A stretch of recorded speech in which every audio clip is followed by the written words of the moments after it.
Morning, everyone. Welcome to Hacktivity. As you know, we have quite a full program today.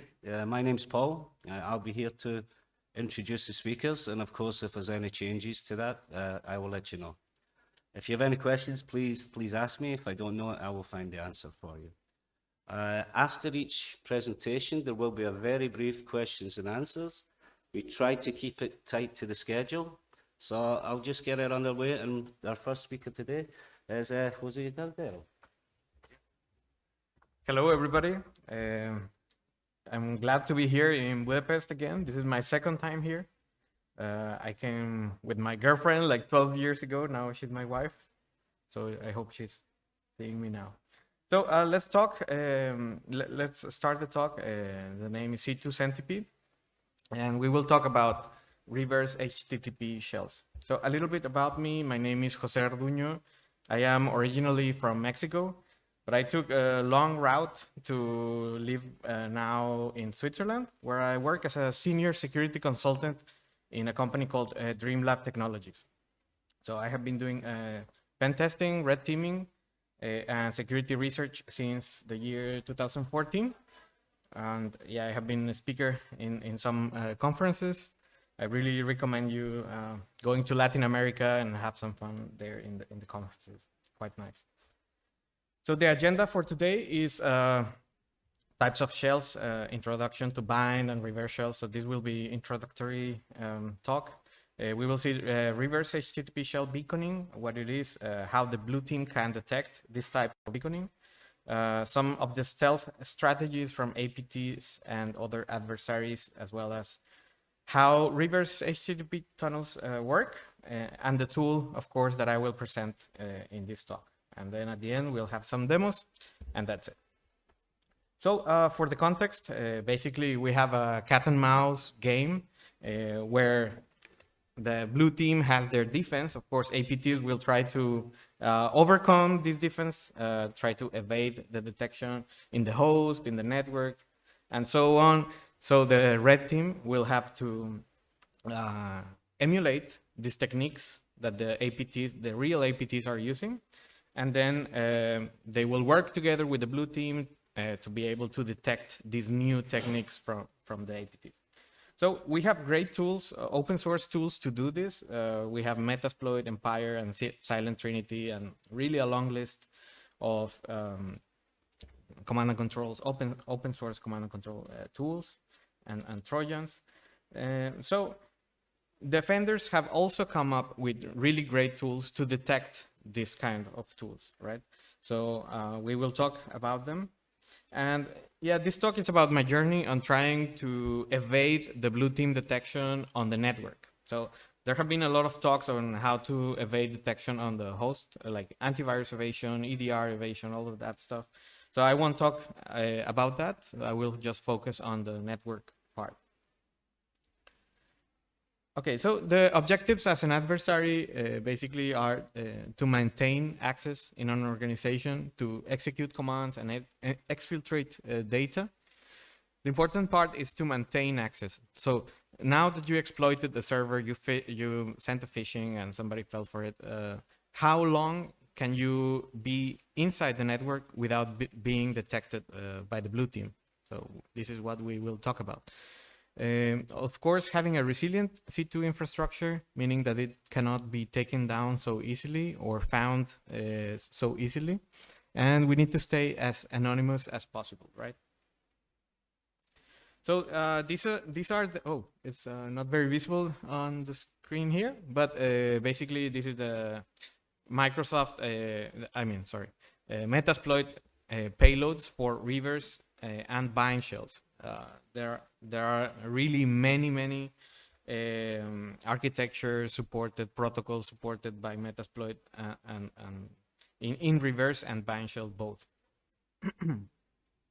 So the bind shells, basically how they work is that the victim executes a process.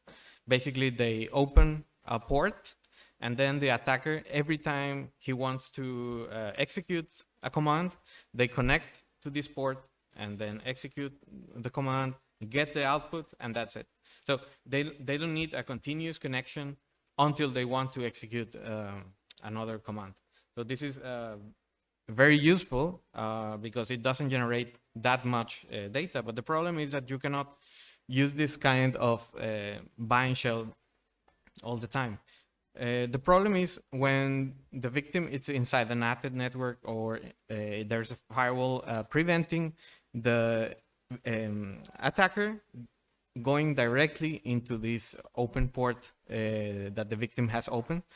So for this, a better approach is the reverse shell, where the one opening the port and listening for all of these connections is the attacker, not the victim.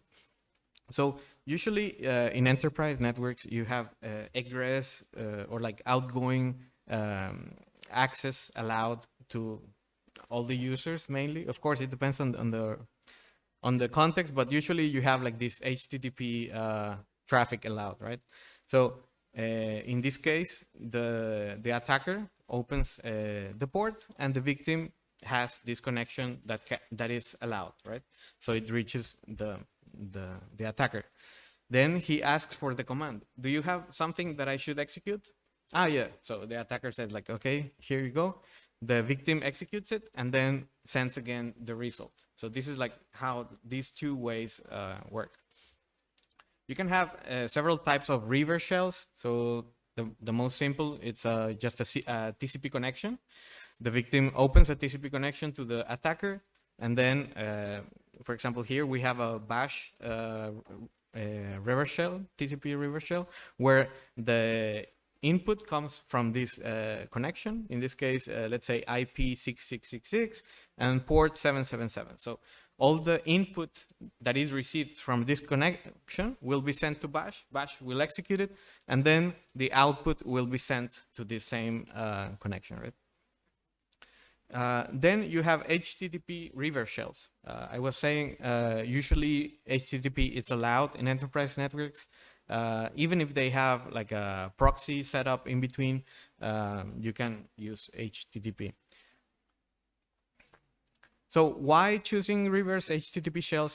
You have outgoing HTTP traffic allowed in the networks. There is a lot of traffic to blend in, so it's more difficult that the blue team will find you. There is different content also inside HTTP where you can hide command and control communications. And then you have techniques like domain fronting, which allow you to hide the let's say destination of the command and control communications. So this is how Metasploit reverse HTTP handler works. So basically you have, well, it's not very visible here, but on the right you have the Meterpreter, which is the Trojan of Metasploit. And then it connects to the Metasploit handler and asks, do you have a command for me? And then if there is no command to execute, the server, which is a HTTP server, will just say no. It returns a HTTP 200 response. So the Trojan will say, okay, there is nothing for me to execute. It waits 10 seconds and then it asks again. And then if there is nothing, so it will be repeated. If the attacker then suddenly tells the handler or Metasploit, okay, I want to execute this command. So the next time the Trojan asks, so they will get the command and then they will return the result in a post request, HTTP request. So that was the simplified version. If you go into the code for the Meterpreters, here is the Python Meterpreter. So basically, it starts, the interval between each request, it's 100 milliseconds. So it starts asking for these commands every 10th of a second. So if there is nothing that the handler tells, if there is nothing in the task for this Trojan, the Trojan will add 10 more milliseconds to the interval in between each request. So it will start growing, and then until it reaches 10 seconds in between each call, then it will be 10 seconds every time. So you have, let's say it's and this is what's called a beacon, basically. So you have this repeated request, which is very easy to spot by the blue team, right? Because it's a very a pattern that is very easy to distinguish. Here I also added the links to the Java meterpreter and the C meterpreter. So, but they basically work the same way. The Metasploit handler is just basically a web server with some logic into it. Actually, I found this vulnerability in 2019, which is a catastrophic regex backtracking. Basically, you can control both sides of that regular expression right there. This is Ruby code. So what you can do is trigger a very expensive regular expression operation that will consume 100% of the CPU. This was fixed back then in 2019, but there is a mitigation bypass, just changing a little bit of the exploit. It's in the official Metasploit repository, so you can exploit Metasploit with this module. So if you want to work with current Metasploit, you need to add just few characters, and it still works.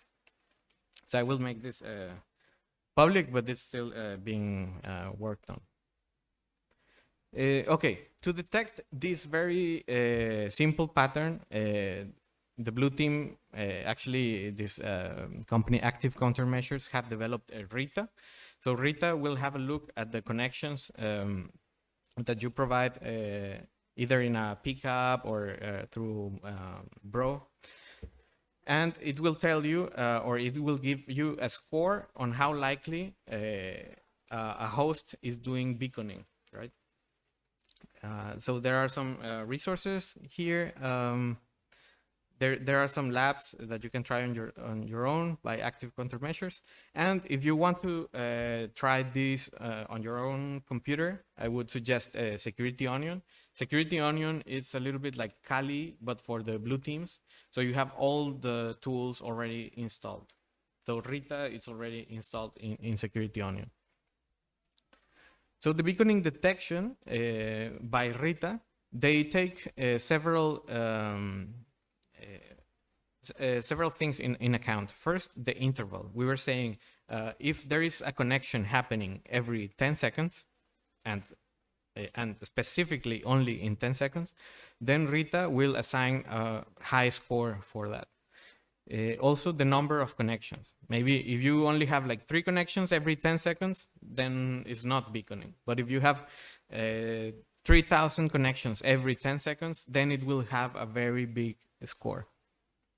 Then the data size, of course, beaconing, it's smaller. So it assigns a bigger score for small, let's say, packages, right? And the thing is, it's protocol independent, so it doesn't analyze like a specific HTTP parameter or some protocol stuff. So it works just on the connections, right? So this works for every protocol. The thing is, it focuses on IP pairs. So let's say on your network, you have a compromised host that is connecting, they assume to one command and control server. So all of this analysis will work on the connections like, okay, this host against this server on the internet, and then this host on this other server. So the analysis will be done on host-to-host basis, right? So this is where I started thinking about this project, basically, on how can I evade the detection from Rita. So basically, I would like to beacon less often. The problem with Metasploit or Empire or this kind of things is like changing the interval is not so simple. So you need to go into the code and change some stuff, and it's not so dynamic, right? You can also use, for example, in Metasploit, you can use sleep command, and then the Trojan will just not send anything for a quantity of seconds that you specify. But it's not so easy to use, right? And then what I wanted is multiple command and control addresses So basically, you can also do this with Metasploit transports, but it's also not so dynamic and not so easy to use. So I started thinking, where can I get many IPs that I can use to communicate with my command and control? So one of the things was using content delivery networks like domain fronting. Yeah, then I could use some IPs, but it's not that many, of course. And it's the CDN that decides you which IP is going to use. So distributing the traffic in the CDNs was for the purpose of evading the beaconing evasion not so good. So I started thinking of reverse HTTP and TCP proxies, specifically open proxies on the internet that I could use already. And yeah, so the reverse proxy is basically this. The command and control asks the reverse proxy on the internet, hey, if it's a reverse TCP proxy, it asks, hey, can I have your port, whatever, 29,032 or whatever. And then the proxy will say, okay, now you can have this port. Whatever comes into this port, I will send it to you, okay? So when a victim connects to the reverse proxy on that port, then they will send it to the command and control. And this goes both ways, right? The command and control can answer.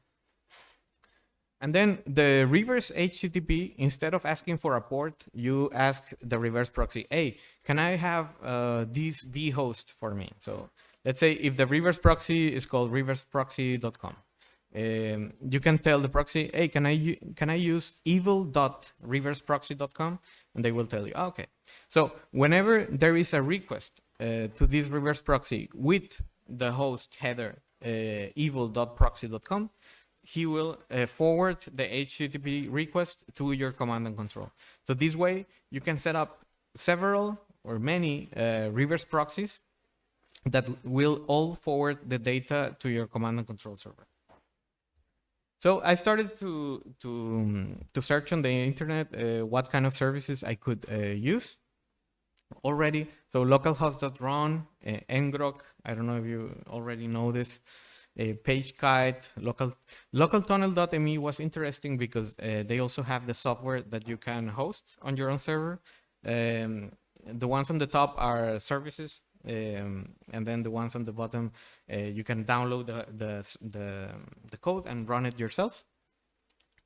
And then there is FRP as well and Venom, which I found on the Mitre attack page. The Blue Mockingbird APT was using this kind of software, so I thought it was good to have a look there. So when I started to search on Shodan for FRP, I found 15,731 servers, but you can have authentication on them. So the ones without any kind of authentication were 810 for reverse TCP proxying and 416 HTTP reverse proxy. So this was the amount of IPs that I had available to communicate through. Instead of directly to my command and control server, I could, let's say, jump on this more than 1,000 IPs. Then local tunnel, there were not so many, 290, but still more IPs free. I would advise against using local tunnel because it's not very secure. Whenever you request the tunnel, they just assign you a port and then you just connect to it without any authentication. So in theory, anybody can steal these tunnels from the local tunnel server. I tried to communicate with the people managing the project, but it seems that it's not very alive. So this is still happening. So now a completely new way of doing this with C2Centipede. Okay, so C2Centipede consists of client and server components. The client goes together with the interpreter Trojan, and the server goes together with the handler, with the Metasploit handler. So the client resides with the Trojan and acts as a proxy, right? When you generate the meterpreter with MSF Venom, instead of pointing it to your command and control server, you will point it to the local host where you execute the C2Centipede client. So the C2Centipede server receives the message from the C2Centipede client on whatever route it took. It decrypts the message and sends the original request from the Trojan to the handler, to the Metasploit handler. So after it gets the response from the handler, the response is sent back to the C2Centipede client, which will decrypt it and forward the response from the Metasploit handler to the Trojan. So the operator can modify the C2Centipede client behavior, for example, changing the beaconing interval or adding new command and control IPs. And it piggybacks on the request from the Trojan. So it doesn't make new requests. It doesn't make more traffic. It will just, whenever the Trojan is sending the request, Centipede will just wrap it and go on that call. So there are no more calls added. And so this is the new architecture that you can deploy your Trojans and your command and control. So basically, you have the meterpreter on the left here. Then you have the Centipede client right here. And then you can use any amount of reverse tunnels here. You can also use domain fronting. You can also use SMB and FTP, which we will see. And for example, here you can have your CDNs. Then you can use a VPSR tunnel. And it doesn't matter which way it takes, because it will be decided by the C2Centipede client. It will arrive to the server, and this then will be forwarded into the Metasploit handler. So the handler will return the response through, back through any of these routes it took. So the features of the C2Centipede is beaconing interval modification. We said that normally or by default it sends every 10 seconds. So we can change that. Then we can use a lot of reverse proxies in what I call Fast Flux. Then you can have multi-prompting. Usually when you configure a meterpreter Trojan, you can use domain fronting, but it's usually one that you can use, right, by default. So here you can add any amount of domain fronted domains to reach to your command and control. And then you also have domain generation algorithm of FluBot that's also implemented. And there is a virtual host domain generation algorithm for HTTP reverse proxies. And you can do the configuration on the fly. So it doesn't, you don't have to configure everything when you generate the meterpreter, for example. You can just configure it with one connection. And after it's running, you can just add more command and control IPs or proxies IPs. You can change the beaconing interval on the fly. So the beaconing interval modification works by sending fake responses to the Trojan. So the Trojan will ask, "Hey, do you have a task for me?" And then here the Centipede client will decide, like, the operator told me to be quiet, or the operator told me that I can go and keep communicating. So if the operator said, "Okay, don't communicate," the C2Centipede client will fake you have nothing to execute a response. So the meterpreter, the Trojan, will be kept alive and will be happy because it just thinks it's not having to execute anything. And there will be no communication here on the network. So when the logic of the C2Centipede client says, "Okay, now you can communicate again," so it will send the traffic onto whatever route. Okay, and then as we might have a lot of reverse proxies, there is a domain generation algorithm for this vhost. I said when you request the reverse proxy, you say, "Hey, can you forward me evil.proxy whatever?" So both the client and the server have a DGA to so that the server can just say, okay, let's use this reverse proxy, and they both know which host to use so that they can reach each other. So this is already implemented, and it works with FRP. So we have 1,000 IPs, and we can use them all with this. For the multi-domain fronting, I already talked about that. This is the syntax. So basically, you just say fronted, and then this is a domain that you don't own, but it's hosted on the same CDN that you have an account on. So here you can have, let's say, Amazon or whatever, but they are hosted in the same CDN that you, and a CDN that allows domain fronting, right? So you basically abuse the, let's say, the routing of this content delivery network. So on the outer shell, let's say, of the communication, you see that in the TLS, the SNI says like, okay, I want to go to Amazon. This reaches the CDN.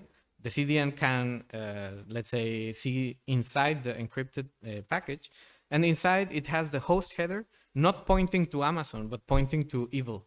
So instead of going to Amazon, then it will just send it to you. This is the normal domain fronting operation. So the difference here is that you can send many of these. So for example, on these beacons, one can go through Amazon, the next one can go through another web store, and domains that are not suspicious and that are not yours, actually. And then domain generation algorithms, I said you can use Flubot, and that's basically the syntax. You can say, so this way you don't have to include the, let's say, a fixed IP when you generate your Venom, or your Meterpreter. You don't need to include a domain or a fixed IP. You can include a domain generation algorithm that will try to connect to many domains. So as an attacker, you just need to register one of these many domains, and the Trojan will try to reach you on all of these until it reaches one that is working. So Flubot, it's it's a malware that already implements this. So the people here in switch.ch has reverse engineered, and so we implemented the code from them. Then the dynamic configuration, you can just piggyback on the Trojan call. And this is the last thing that I have implemented. So it's basically a fuse virtual file system, so that you can have, so where you can have SMB share reverse Trojan. So basically what happens is that you have your HTTP Meterpreter that connects to the C2Centipede client.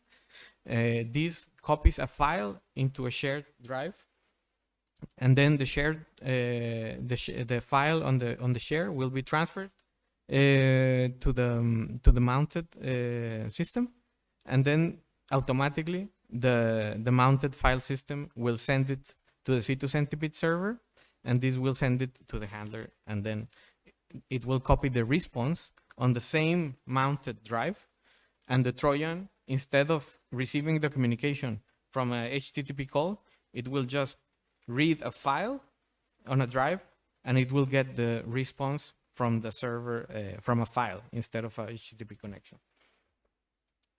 And this is the operation. We're good with that? Oh, okay. So let's go with the demo. I think there's not a lot of time. So you basically execute the command and control server. You say what port, this is the C2Centipede server, what port you want to listen on, which is the port of the Metasploit handler, so the credentials that you want for the C2Centipede server, and then a symmetric key. And then in this case, I want to beep on every connection that I get. Okay, so now I have it running.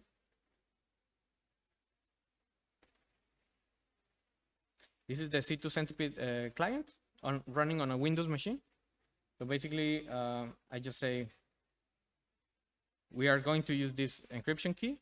The port that I will listen to in the victim is this one, and the interface is this one, and the server is located in this IP. So it will start communicating on this server. Okay. How we can try this is we can make a curl to localhost and to the port we are listening to here. So we see that we can reach the handler from this. So I will execute now.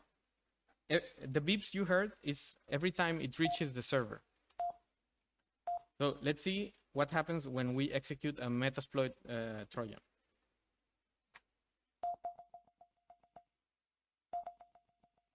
All of this is the amount of noise that you are generating when you execute your Trojan. So you might see it like magic because usually Metasploit is not beeping, but you are generating a lot of traffic.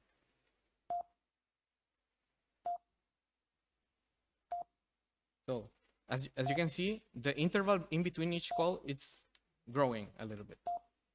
It started very fast and now it's not so fast.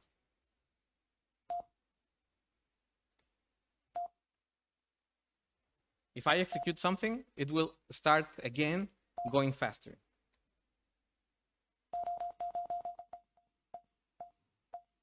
And then again, if it doesn't have any task, it starts growing again. So if I do another one. So the thing is, okay, I don't want to send that much stuff really. So we can tell the C2Centipede client, okay, let's fake 5 times that instead of sending, you will have to. So this is how the beaconing looks like, right? So what I will do now, it's just say fake 5 times. So here we can see it received the command to fake. So it has faked 2 out of 3, 3 out of 5, 4 out of 5. You don't hear anything because there is no traffic reaching the handler. And then you get one. So this is because I'm only faking 5, but you can fake as many as you want. So this is just like the one of the 2 strategies that we have. The second one, it's okay. Now we want to reach through a server, through another IP. So let's use that one.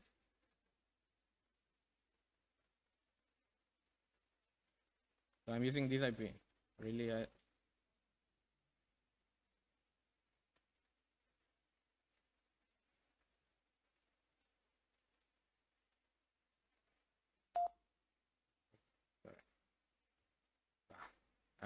I pressed Ctrl+C, sorry.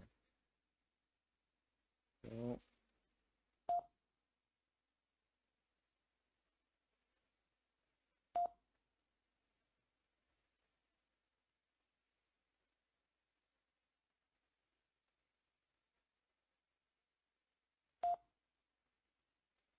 as you can see, it has added the server.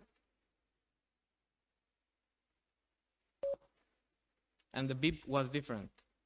It's different because it chose another route to take. So it's not using the one we started with, but it's using this other one. Okay, so that's using 2. We can also use this fronted. I will just stop it and then start again. Okay, so now I will use domain fronted.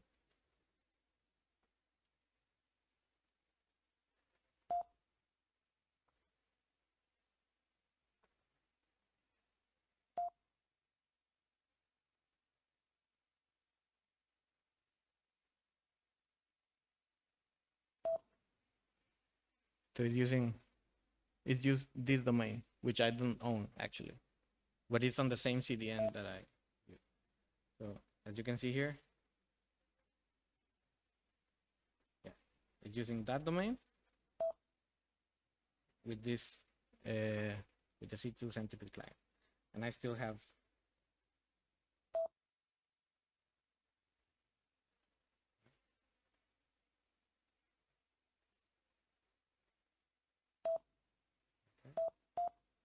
so I still have commands. So now the things are reaching my every packet is reaching my command and control through another host.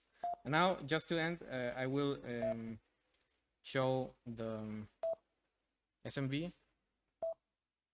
So this is a SMB interpreter.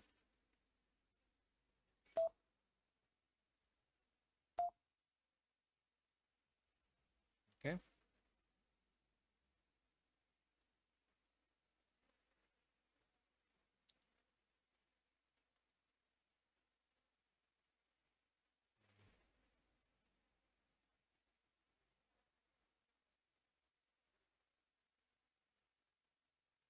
Okay, just this last one.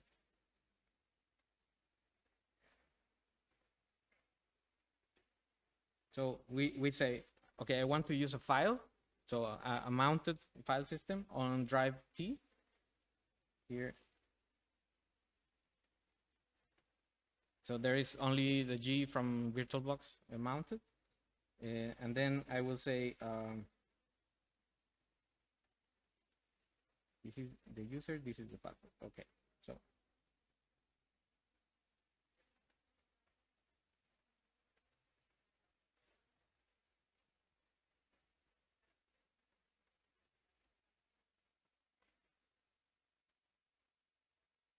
Yeah. Sorry.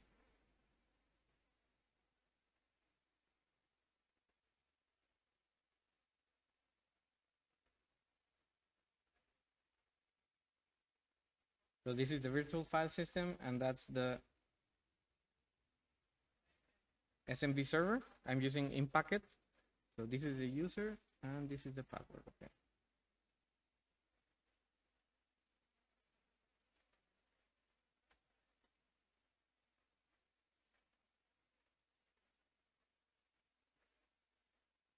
Okay, I don't know, it's not connecting somehow.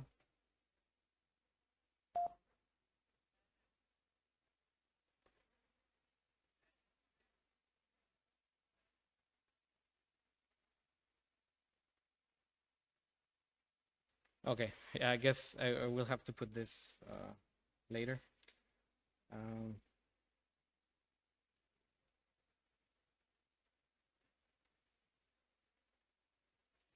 Okay.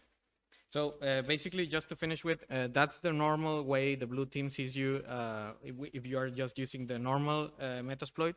So you have a lot of connections in the beginning because it starts beaconing very fast. So you have 10 requests per second, and then you have 1 per 10 seconds, and then you can see that.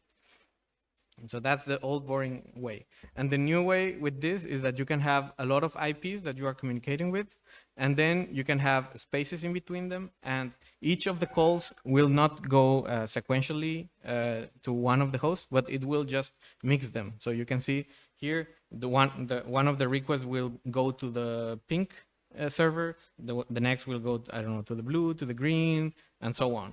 So the beaconing detection will be harder, basically. So the conclusion is that beaconing is not the only threat hunting technique, but one of the blue teams should be doing right now. And if you use 1,000 servers, you might avoid beaconing detection, but might be detected by connecting to a lot of servers. So you have to basically balance this. And you have to adapt to the environment. So either if HTTP is allowed, SMB, FTP, and so on. So that was it. Thank you for being here. And any question, I will be here for the rest of the day. That's it. Thank you.